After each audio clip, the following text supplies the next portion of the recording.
Yeah, luckily this isn't a Dragoning Overlord clone. It's more than just Dragoning Overlord clone, although it's much worse than the cross, I think. Although it's much worse than the cross thanks to the OT, but then again, the Dragon Empire OT doesn't exactly play well with this deck. Unless it's either you believe in the heart of the cards or you are playing with some very questionable tactics.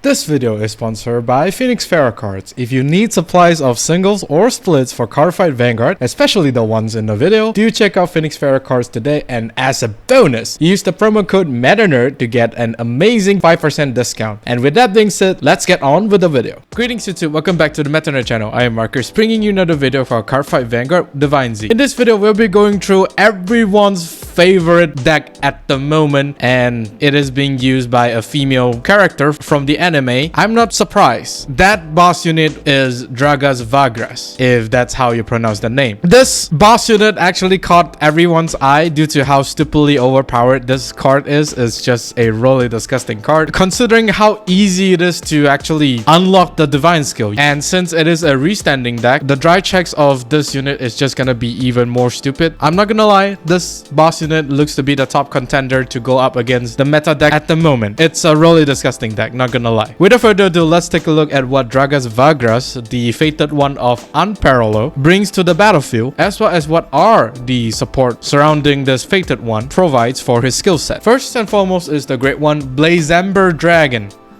Very interesting name. Although when this unit is rolled upon by Boulder Axe Dragon, call this card to Rearguard Circle and so charge 1. Second skill, continuous Rearguard Circle. During your turn, if you have a grade 3 or greater with Varga in this card name, this unit gets 2k power. This card is actually the copy and paste of Razel's Great One. They're exactly the same, of course, you know, with different restrictions. It's just a copy and paste of the Great One. He basically just superior calls himself by just riding, which also does replace himself in the soul, so that you don't really minus in terms of the soul count. You are able to put some pressure on very early as soon as turn 2 by not costing any card from your hand, which is quite stupid. And this card being a 10k booster or attacker during and after turn 3 is just very nice bonus. He's basically a free unit. Considering the boss unit does retires the front row, it doesn't really matter all too much. Pretty generic and very straightforward Rideline. Most of the complicated skills are on the boss unit, which I personally do quite like. For the grade 2, we have Boulder Axe Dragon. Although when this unit is rolled upon by a grade 3 card with Dragra in this card name, call this card to Rearguard Circle. Second skill, auto Rearguard Circle. When this unit attacks a Vanguard, if you have a grade 3 or greater Vanguard with Varga in this card name, this unit gets 5k power until the end of that battle. At the end of the battle, retire this unit and draw a card. This effect is mandatory. So we started to see like a little bit different in terms of both the Razel grade 2 Rideline as well as Varga grade 2 Rideline here. He's able to superior call himself from the soul as soon as you ride Varga on top of him, which is very nice. But this time you don't really get back the soul. It is effectively -1 from the soul, but considering how much utility this card is providing, it's not a bad trade, I would say. This card is a 15k attacker as long as he's attacking the Vanguard, and it's a mandatory to retire itself to draw 1, which to be honest is very nice because it doesn't really cost you anything other than just ride the Varga on top of him. You get a rearguard that is an attacker as well as retire to draw 1 is very nice. Once again, considering that Varga does needs to retire your own front row as well, this card is just very nice synergy with Varga. This card I think is best suited in the Rideline. You don't really want to run more of this in the main deck because it's effectively 1-for-1 trade. It's not providing as much value, but at the same time, it is like one of the better cards that Varga can have that doesn't really cost Counterblast, because Varga does use 1 Counterblast to restand and the Divine skill does cost 1 extra Counterblast. So that means if you want to activate both the restand skill of Varga and the Divine skill, you're going to cost 2 Counterblasts. So it's a little bit expensive in terms of the Counterblast usage. Just keep that in mind. Consider running this if you don't have any other options, but at the same time,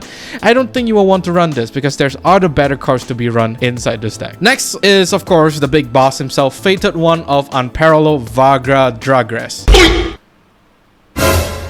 Did I just say Varga Dragres in the intro? Auto Vanguard Circle once per turn. When this unit attacks a Vanguard, cost Counterblast 1, retire all of your and your opponent's front row rear guards, and this unit gets 10k power until the end of turn. At the end of the battle, stand this unit and it gets drive -2 until the end of turn. Divine Skill, Auto Vanguard Circle. At the end of the battle, this unit attacks a grade 3 or greater unit. If your opponent's damage zone has 4 or more cards, and this unit attacked 2 or more times this turn, cost Counterblast 1, stand this unit, and it gets drive +2 until the end of turn. You may only use Divine Skill a total of once per fight among all your cards. This is one of the more stronger version of a Divine Skill out there. Second to maybe Razel. Razel's Divine Skill, although not as flashy as Varga here, it certainly provides a lot of advantage the longer the games drag on. And also a safety net. It's the most powerful one. Followed by Varga's Divine Skill. Yeah, this unit's Divine Skill is really insane. He himself is a 23k restander that removes all players' front row. It doesn't really care if your opponent has any resist skill that prevents you from choosing their rear guards to retire. It only says retire all, so it doesn't care. Except maybe Eva's husband, because that one is being protected by the set order. That's a different case. -2 drive on restand is a little bit of a shame, but I think it's there to balance out considering the Divine Skill, because the Divine Skill gets a +2 drive upon restanding. So if you minus only 1 drive, it means that upon the Divine Skill activation, you are getting 3 drive, which is quite stupid when you think about it. The Divine Skill encourages this deck to be very aggressive if, of course, you are going second. If you are going second, you have the option to activate the Divine Skill on turn 3, which is quite scary. Even 1 critical trigger is enough to do some serious damage to the opponent if the opponent does not have enough stuff to guard this card. It's going to be quite disgusting if this deck goes second and do dry check triggers. And of course, if you're at 4 damage and above, do be very careful. And like I said, this deck wants to play very aggressively, so the opponent will most likely be at 4 damage. As long as the opponent is at 4 damage by the time you attack with Varga the second time, yeah, it's almost certainly this unit will be activating the Divine Skill and kill you then and there. The one thing about the overtrigger here is that the Dragon Empire overtrigger doesn't really work for Varga if you dry check it in the first attack. Unless, of course, you don't activate the skill when you first attack into it,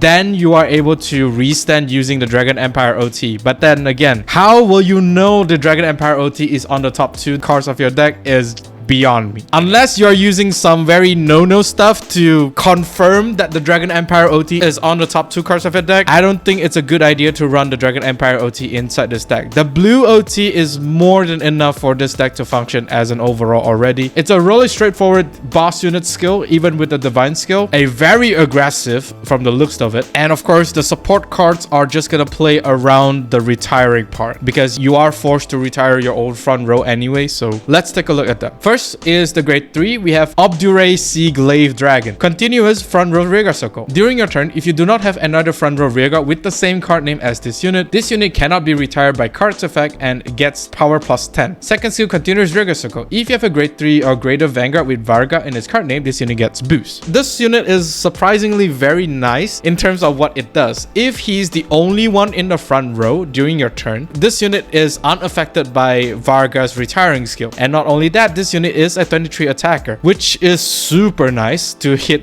for columns. As long as, you know, your other columns is something else, this unit will be a 23k attacker, although it's only during your turn, which is quite sad. But I guess it's just to you know, kind of balance out this card, considering that it's only a rare. On the plus side, this card can be a booster as well, surprisingly, for your other rear guard during and after turn 3, which is very nice, and does provide quite a bit in terms of offensive power. I'm real impressed with this level of quality as opposed to Razel's grade 3. That one is a little bit on the iffy side. Next, we have the double R Impale Horn Dragon. Continuous rearguard circle. During the battle, this unit boosted. If you have a grade 3 or greater Vanguard with Varga in its card name, this unit gets power +5k. Second skill, auto rearguard circle. When this unit boosts a grade 3 or greater Vanguard with Varga in its card name, this unit gets 2k power until the end of that battle, and at the end of that battle, cost Soul Blast 1, retire this unit and draw a card. This card is basically a 15k Varga personal booster during and after turn 3, because you can only get get the 5k when you are on grade 3 Varga. And if you put this behind Varga, he's going to be a 15k booster. Depends on when you want to boost Varga. You can boost it on the first attack or you can boost it on the second attack. It depends on how you think has more value. But of course, this unit will be a 13k on auto columns, which is also quite nice, not gonna lie. The option to basically Soul Blast one to retire itself to draw is really nice. After boosting Varga, you don't necessarily have to Soul Blast one. It's basically an option. It's a little bit sad that this unit doesn't really restand. If it does restand, then this unit might have a much better value, but who doesn't want a 15k booster? It's really good. Next, we have the triple R for this set. Dragritter Shuura. Auto Rearguard Circle. When this unit attacks, cost Energy Blast 2 and this unit gets 5k power until the end of that battle. Choose up to one of your rearguards with a different card name from this unit and it gets auto. When this unit is retired from Rearguard Circle, put this card into your hand. Auto when this unit is retired from Rearguard Circle, put this card into hand until the end of turn. Second skill, auto when this unit is retired from Rearguard by the ability of your grade 3 or greater Vanguard with Varga in its card name. If your opponent's Vanguard is grade 3 or greater, cost Counterblast 1, call this card to Rearguard Circle and it gets 10k power until the end of turn. So this card is, I would say, one of the best card that Dragon Empire has access to. And yes, the first skill is generic. It's not restricted to Varga, surprisingly. Energy Blast 2 to get a small power bonus of 5k is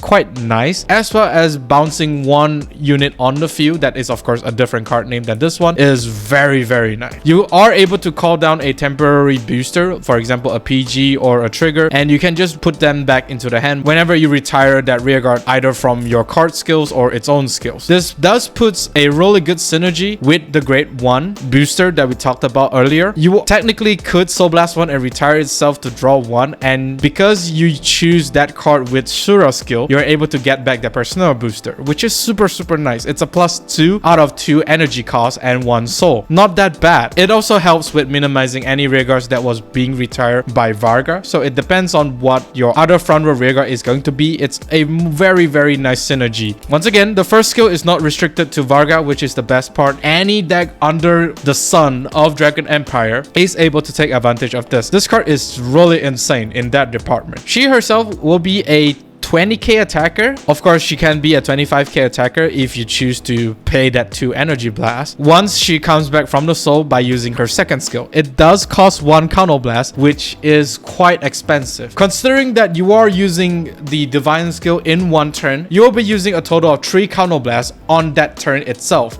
if of course you want to use Shuura skill. If you have 2 Shuuras on the front row, it means that you're using a total of 4 counter blasts. Yeah, counter blast is going to be a big problem for this deck. But then again, considering that you are attacking for more than 5 attacks on the turn that you activate the divine skill is quite scary. If the opponent is not ready, the opponent will most likely be dead. And not only that, the power that we mentioned right here is without the personal right power. With personal right power, it's just gonna get even crazier. Mark my words, this grade 2 is insane. And that is all for this video. Do let me know down in the comment section of what you think of the Unparalleled Fated 1. To me, I'm actually quite concerned fighting this deck because, you know, it's very scary, but the fact that he can only activate the divine skill when he's attacking a grade 3 Vanguard makes me somewhat feel better when I'm going against this deck. I just need to win the dice throw and go second. That's basically it. Do like and subscribe if you like this video, and of course during the bell notification icon so that you don't miss a video I upload. With that being said, I'll see you all on the field.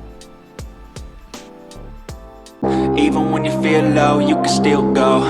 Even when you feel slow, you can still go. Even when there's no hope, you can still go. I never answer to no, man, I still go. Go, go.